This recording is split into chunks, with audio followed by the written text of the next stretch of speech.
Wave's future is aligned with low-footprint circular supply chains for the resources of the future.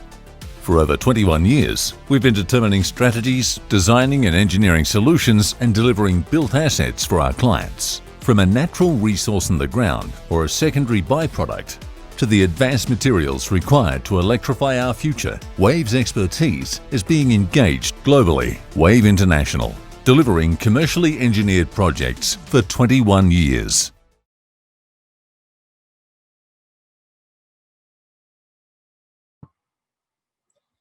Okay, so here we are as a continuation of the IMARC 2020 critical minerals section.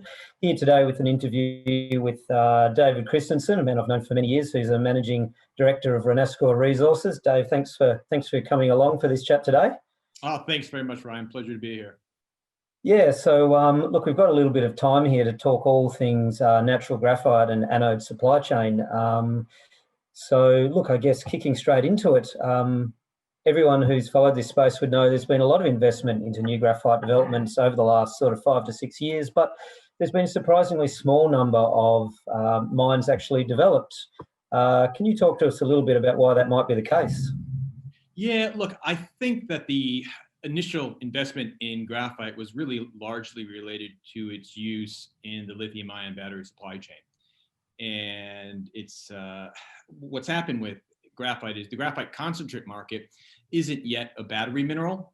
It's becoming one, but the kind of graphite that a new development would produce at a mine with a processing plant located right next to it is a graphite concentrate product. And that's largely an industrial mineral right now, where over 3/4 of the current production goes into the industrial market, and we haven't seen the same kind of growth or the same kind of investment in that market. Graphite's getting there, but it hasn't been there. It hasn't gotten there quite yet. And I think that's largely why you haven't seen too many new graphite developments. Yeah. Okay. Well, if that's the case, then how does one get exposure to the battery market now if that's kind of where the industry's at from the mining side, the resource side? Yeah, that's a great question. Look, I guess there's two options. One is with graphite concentrates, you can wait it out, and I don't think the wait is going to be that long. We are seeing increased take up in graphite concentrates going into the lithium-ion battery supply chain. It all has to go through China. China has all the downstream processing capacity. The other alternative is to move directly into the lithium-ion battery supply chain and get 100% exposure rather than produce a graphite concentrate product to try to target that market that moves into the EV supply chain. Okay, well, that's interesting, and I think it's fair to say that in the investment community and the broader sort of industry, that whole supply chain is actually pretty well misunderstood or not very well explained in the marketplace. So if that's the opportunity, how does one actually sell into that supply chain? How do you actually access it? Yeah, so if we come back to sort of how we go from graphite in the mine to getting to electric vehicle, we start off with the graphite mine itself that produces this graphite concentrate product, a 95% carbon product. That's then sold on to a downstream processor who produces a purified spherical graphite product. And again, that's 100% happening in China right now. The next step is it goes to an anode company. An anode manufacturer produces anodes from purified spherical graphite, and then that's given to a cell manufacturer who makes lithium-ion battery cells, and they get put into electric vehicles. So the market opportunity in graphite is really to move downstream, to move not just to look at a graphite concentrate product, but in particular the purified spherical graphite product. And this is particularly interesting. On the one hand, we've seen some increases in graphite concentrate demand in recent years.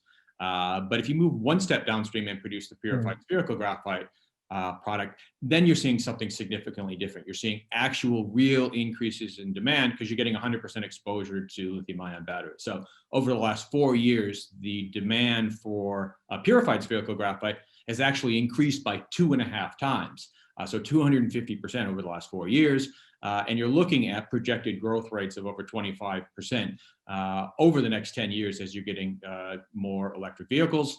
And then the other issue is security of supply. We talk about critical minerals, and it's not just the Chinese who are making batteries and electric vehicles, but they control 100% of the purified spherical graphite market. So the other opportunity is to offer an ex-China solution to what's really becoming a critical mineral in the graphite to EV supply chain. Right. Well, I guess that's pretty analogous, really, to on the cathode side with where things were with lithium a few years ago, where China really controlled that intermediary product, and we're starting to see other people emerge now and tackle that market. So, I guess drawing that analogy to graphite and the anode supply chain, China's a very cost-effective place to produce these sorts of things. So, how would one compete against that on a cost and also on a non-cost basis? Yeah, that's a great analogy. You brought up lithium and China's role. Look, I think it comes down to three things: cost, location, and quality. From a cost perspective, the Chinese produce the cheapest graphite concentrate. You have to be able to compete with them in the production on purified spherical graphite. Location matters. To produce a downstream kind of product, you generally want to be in a low sovereign risk jurisdiction. You don't want to get trapped in a high risk jurisdiction. You want to offer a good alternative to China. And secondly, you need to be in an industrialized location. So the third thing you probably need to produce in this market is quality. Again, cost, location, and quality. And quality means being able to consistently produce a product that meets anode makers' manufacturing requirements.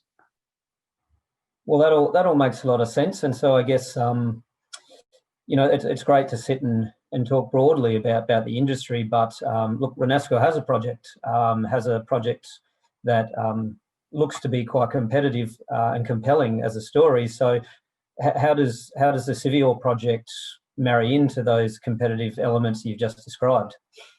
Yeah, look, on the cost side, really well. And that's largely because the single greatest component cost in producing the downstream product, the purified spherical graphite product, is the graphite concentrate feedstock itself.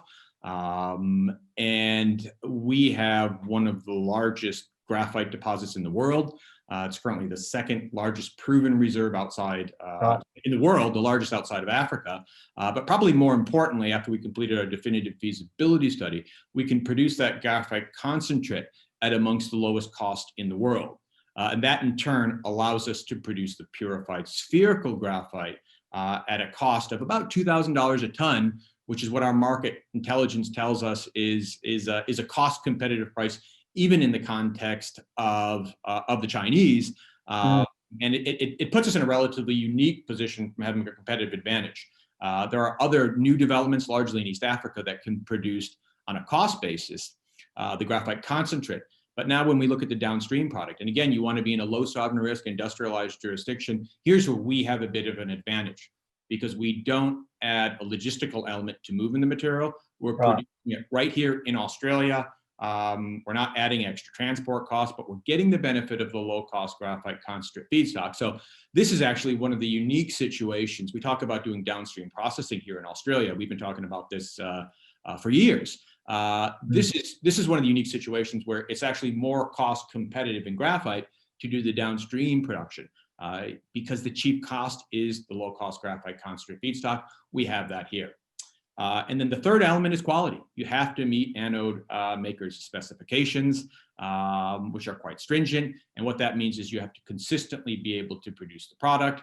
And again, as with most battery minerals, this involves going through the customer specification requirements. And where we think we're stacking up there quite well. We're 3 years into testing and producing a purified spherical graphite product.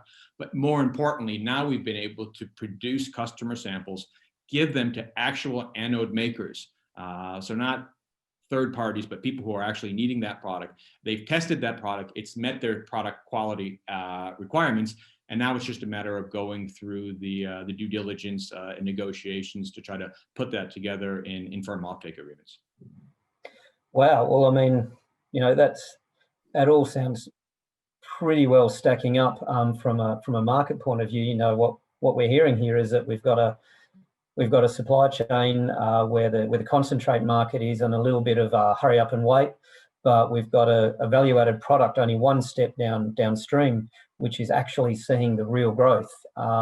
And it looks like there's an opportunity to enter that market on a competitive basis for an Australian project, which is pretty damn well exciting. So, you put all that together, then my question would be, well, what's next for Renascor?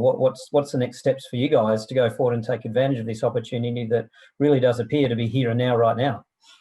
Yeah, look, it's all about offtake and finance. COVID's a challenge, but the EV market and the lithium-ion battery market have moved forward. We've seen it especially in China. China's dominating not just EV, but they're dominating all over the space, even downstream. We recently concluded our first offtake agreement with one of the largest battery supplier groups in China. And again, this is after going through the product qualifications. So what's next for us is repeating that effort, not just in China, but outside. If we're successful in offtake, we move to finance, and then we put together that vertically integrated operation and start producing product here in Australia. Fantastic. Well, look, I think we're out of time. That was a whirlwind ride, but look, thanks heaps, David, for those insights, and certainly is a pretty exciting place to be at the moment. This is a virtual event, so David's on the delegate list for anyone watching this. If they want to connect with David or myself and talk about any of this, feel free. We'll be happy to take connections, and hopefully everyone found that interesting. So thanks again, David, for joining us today. Okay, thank you, Ryan.